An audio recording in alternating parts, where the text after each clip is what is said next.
परमा एकादशी व्रत कथा। जय श्री कृष्ण। नमस्कार दोस्तों, आप सभी का स्वागत है हमारे भक्ति चैनल में। आज हम आपको सुनाने जा रहे हैं परम पुण्यदायी परमा एकादशी व्रत की पावन कथा।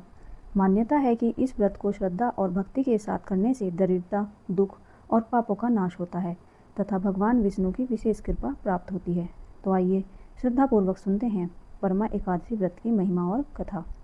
आइए कथा प्रारंभ करते हैं। प्राचीन समय की बात है। एक नगर में सुमेधा नाम का एक ब्राह्मण रहता था। उसकी पत्नी का नाम पवित्रा था। दोनों पति पत्नी अत्यंत धार्मिक, सदाचारी और भगवान विष्णु के परम भक्त थे। किंतु पूर्व जन्म के कर्मों के कारण वे अत्यंत गरीबी में जीवन व्यतीत कर रहे थे। उनके घर में कई बार भोजन तक की व्यवस्था नहीं हो पाती थी। ब्राह्मण भिक्षा मांगने जाते, लेकिन कई दिनों तक उन्हें कुछ प्राप्त नहीं होता था। फिर भी पवित्रा कभी शिकायत नहीं करती थी। वह सवय भूखी रहकर भी अपने पति और अतिथियों की सेवा करती थी। उसके मन में भगवान के प्रति अटूट श्रद्धा थी। एक दिन सुमेधा ने अपनी पत्नी से कहा, हे प्रिय, मैं इस गरीबी से बहुत दुखी हूँ। मैं किसी दूसरे नगर जाकर धन कमाने का प्रयास करना चाहता हूँ। यह सुनकर पवित्रता विनम्रता से बोली, स्वामी, मनुष्य को अपने कर्मों का फल अवश्य मिलता है। यदि भाग्य में धन लिखा होगा तो वह यही प्राप्त हो जाएगा। आप मुझे छोड़कर मत जाइए। पति पत्नी का साथ ही सबसे बड़ा धन है। पत्नी की बातें सुनकर सुमेधा ने परदेश जाने का विचार त्याग दिया। कुछ समय बाद उनके घर में एक दिन महान तपस्वी कौंडिन्य ऋषि पधारे। दोनों पति पत्नी ने उनका आदरपूर्वक स्वागत किया। यथाशक्ति उन्हें आसन दिया और भोजन कराया। भोजन के बाद पवित्रा ने हाथ जोड़कर कहा, हे मुनिवर, हम अत्यंत निर्धन हैं। कृपया कोई ऐसा उपाय बताइए जिससे हमारी दरिद्रता दूर हो जाए और भगवान की कृपा प्राप्त हो। कौंडिन्य ऋषि उनकी भक्ति और विनम्रता से अत्यंत प्रसन्न हुए। ऋषि बोले, हे ब्राह्मणी, अधिक मास के कृष्ण पक्ष में आने वाली परमा एकादशी अत्यंत पुण्यदायी होती है। जो व्यक्ति इस व्रत को श्रद्धा से करता है उसके समस्त पाप नष्ट हो जाते हैं और उसके जीवन में सुख समृद्धि आती है। उन्होंने आगे कहा, इस दिन भगवान विष्णु की पूजा करनी चाहिए, व्रत रखना चाहिए, भजन कीर्तन करना चाहिए और रात्रि जागरण करना चाहिए। कौंडिन्य ऋषि ने उन्हें पंचरात्रि व्रत का महत्व भी बताया। उन्होंने कहा, जो व्यक्ति परमा एकादशी से आरंभ करके 5 दिनों तक नियम पूर्वक भगवान विष्णु का व्रत और पूजन करता है उसे महान पुण्य प्राप्त होता है। पंचरात्रि व्रत की महिमा। ऋषि बोले, जो भक्त 5 दिनों तक संयम और श्रद्धा से व्रत करता है वह अपने कुल का उद्धार करता है।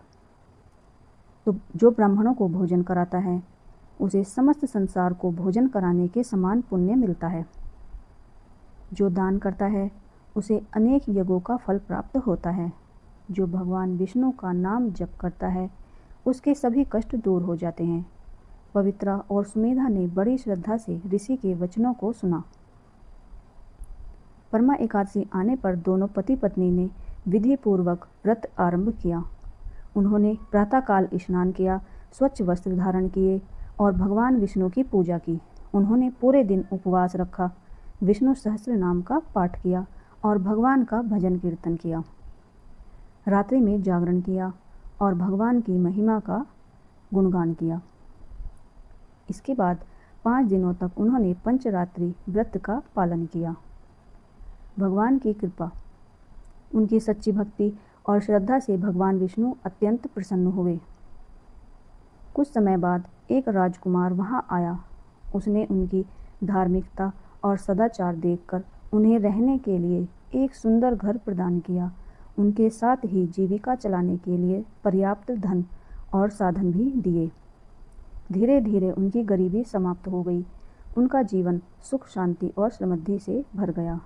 लेकिन धन प्राप्त होने के बाद भी उन्होंने कभी भगवान का स्मरण नहीं छोड़ा। वे निरंतर भक्ति करते रहे और धर्म के मार्ग पर चलते रहे। कई वर्षों तक सुखपूर्वक जीवन व्यतीत करने के बाद जब उनका शरीर त्यागने का समय आया तब भगवान विष्णु के दूत उन्हें अपने साथ दिव्य लोक में ले गए।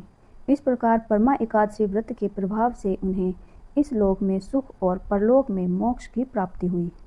कथा से हमें क्या शिक्षा मिलती है, आइए जानते हैं। प्रिय भक्तों, इस कथा से हमें शिक्षा मिलती है कि कठिन परिस्थितियों में भी भगवान पर विश्वास नहीं छोड़ना चाहिए। पति पत्नी का प्रेम और सहयोग जीवन की सबसे बड़ी शक्ति है। श्रद्धा और भक्ति से किया गया व्रत अवश्य फल देता है। भगवान विष्णु अपने भक्तों की पुकार अवश्य सुनते हैं। तो भक्तों, यह थी परमा एकादशी व्रत की पावन कथा। यदि आपको यह कथा पसंद आई हो तो वीडियो को लाइक करें, चैनल को सब्सक्राइब करें और कमेंट में लिखें ओम नमो भगवते वासुदेवाय। जय श्री हरि।